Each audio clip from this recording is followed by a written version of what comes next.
Hello guys, welcome back to my YouTube channel. Nagbabalik tayo at ngayon sa panibagong video natin, magre-review tayo ngayon ng ating mini angle grinder. So ito guys, ginagamit ko sa aking mga DIY na project. So makikita nyo maliit lang siya, hindi siya tulad ng mga malalaki. So ito guys, portable, pwedeng dalhin kahit saan. Papakita ko ngayon sa inyo guys ang kanyang specs at magsasample tayo mamaya. Paano ang kanyang performance and demonstration na rin. So samahan nyo ako guys, let's do this!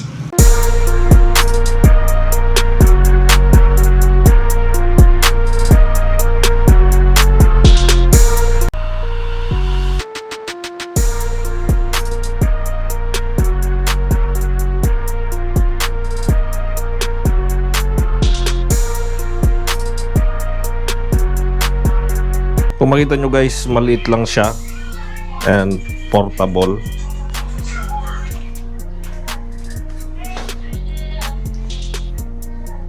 So meron siyang lock dito. Yan.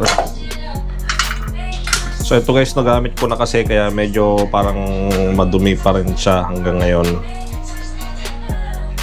So malaking tulong ito guys kasi delikado gumamit ng angle grinder na yung maliit lang. So meron siyang adjuster dito para may clamp yung puputulin na bakal, and 220 volts siya. So direct na siya sa saksakan.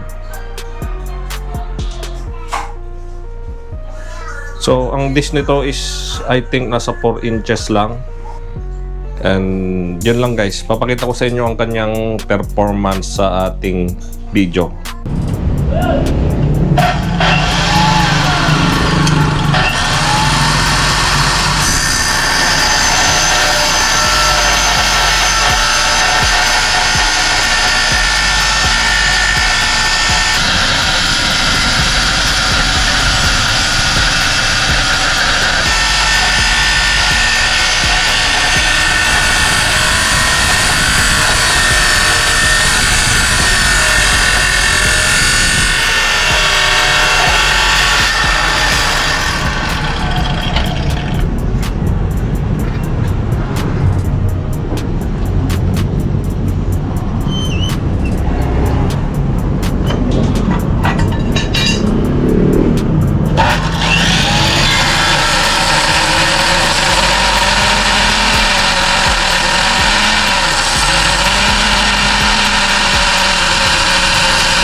So that's it for today's video guys. Sa mga hindi pa nakapag-subscribe, mag-subscribe na kayo sa aking YouTube channel para lagi kayong updated. I-click na rin ang notification bell para ma-notify kayo pag meron tayong mga bagong upload. Mag-comment na rin kayo guys kung gusto nyo ng shoutout sa susunod nating video.